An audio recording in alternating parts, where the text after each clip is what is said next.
குடும்பத்தெல்லாம் போச்சு. தெரியல, அவன் போகும்போது தெரியல. புடவைலாம் வாங்கி கொடுத்தா குடும்பம் நடத்துறோம். அவங்களுக்கு ஒரு சின்ன சின்ன ஆசைகள்லாம் இருக்கும். அதெல்லாம் கொடுக்காதனால குடும்பத்தெல்லாம் போச்சு. தெரியல, அவன் போகும்போது தெரியல. வயசாகும்போது தான் திரும்பி பார்க்கும்போது தான் தெரியும். இப்போ நான்லாம் நைட்டு வீட்டுக்கு போனேன்னா நான் தான் சுவிட்ச் ஆன் பண்ணிக்கணும். வீடு இருட்டாக இருக்கும். அப்போதான் விளக்கு பற்ற வச்சு சாமி கும்பிட்டு போகிறது.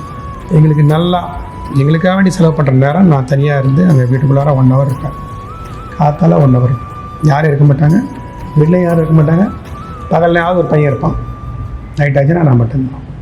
முன்னெல்லாம் டோர் திறந்து வச்சே படுப்பேன். உடம்பு சரியில்லாம போயிடும். அப்போ நம்மளை கூப்பிட்டு போனோம்னா ஒரு ஆம்புலன்ஸ் வரணும்னா டோர் திறந்து தான் இருக்கும். அதுக்கெல்லாம் ப்ரிப்பேர் தான் பண்ணுவேன். அந்த மாதிரிலாம் ஆயிருக்கும். ராமச்சந்திரா ஹாஸ்பிட்டலுங்கிறது வந்து எனக்கு 2வது வீடு. யாரும் ஆம்புலன்ஸ் வரும், கூப்பிட்டு போவோம். உடம்பு சரியில்லாம ஆகும், மீட்டிங் நடக்கும், ட்ரிப்ஸ் ஏற்றிக்கிட்டே இருப்பாங்க, மீட்டிங் நடக்கும். வீட்டில் இருந்து இந்த மாதிரி ஆச்சுன்னா ஜன்னலில் தொங்க விட்டுருவாங்க, ட்ரிப்ஸ் ஏற்றிருப்பாங்க. இதெல்லாம் குடும்பங்கிறது ஒன்று வேணும். அது இல்லைன்னா நான் பேசுகிறதெல்லாம் நடக்கும். ஏன்னா எல்லாம் கஸ்டமர், எல்லாம் வியாபாரம், இதுதான் உலகம் அப்படின்னு நினச்சி இத்தனை காலம் தரணும். அந்த மாதிரிலாம் வரும்போது இதெல்லாம் விட்டு போயிடும். இப்போ நல்லா நடத்துகிறவங்கலாம் கல்யாணம் பண்ணிக்கலாம்லாம் கேள்வி. என்னோட அனுபவம் தான் நான் பேசுகிறேன். ஏன்னா நம்ம வந்த வழி அந்த மாதிரி. ரொம்ப 75 ரூபா சம்பளம் வாங்கிட்டு கடவுள் இவ்வளோ தூரம் கூட்டு வந்திருக்காங்கன்னா கடவுள்கிட்ட நிறைய நன்றி சொல்லணும்.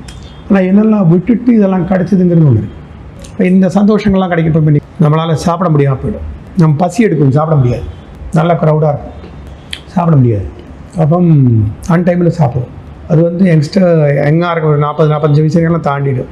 ஒன்றும் பிரச்சனை இல்லை. ஆனால் அதுக்கப்புறம் எல்லாமே பாதிக்கும். அதனால் ஒரு 100 கிலோ இருந்தேன், சாப்பிட முடியாமல் இந்த மாதிரி ஆகிட்டேன் நடுவில். அப்போ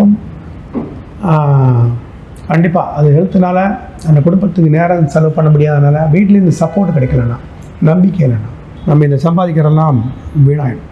அந்த மாதிரி நாளுகள்லாம் நிறைய கஷ்டப்பட்டுருக்கோம். தூக்கம் இல்லாத நாளுகள், பயம்னா இப்படி தான் நடக்கணும்னு நினச்சா பயம் வரும். எப்படி வேணாலும் நடக்கணும்னு நினச்சா பயமெல்லாம் இருக்காது. வெறும் காசு மட்டும் கொடுத்தா நான் குடும்பம் நடத்துருமா. முன்னெல்லாம் டோர் திறந்து வச்சே படுப்பேன். உடம்பு சரியில்லாம போயிடும்.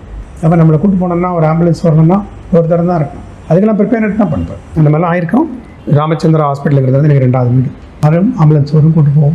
உடம்பு சரியில்லாம ஆகும், மீட்டிங் நடக்கும், ட்ரிப்ஸ் ஏற்றிக்கிட்டே இருப்பாங்க, மீட்டிங் நடக்கும். வீட்டில் இருந்து இந்த மாதிரி ஆச்சுன்னா ஜன்னலில் தொங்க விட்டுருவாங்க, ட்ரிப்ஸ் ஏற்றிருப்பாங்க.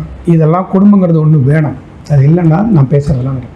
ஏன்னா எல்லாம் கஸ்டமர், எல்லாம் வியாபாரம், இதுதான் உலகம் அப்படின்னு நினச்சி இத்தனை காலம் தரணும்.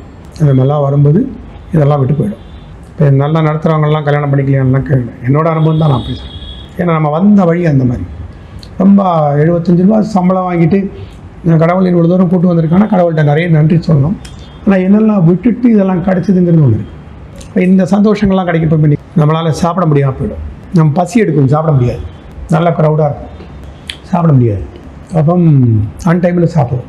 அது வந்து யங்ஸ்டர் எங்காக இருக்க ஒரு 40-45 வயசுலாம் தாண்டிடும்.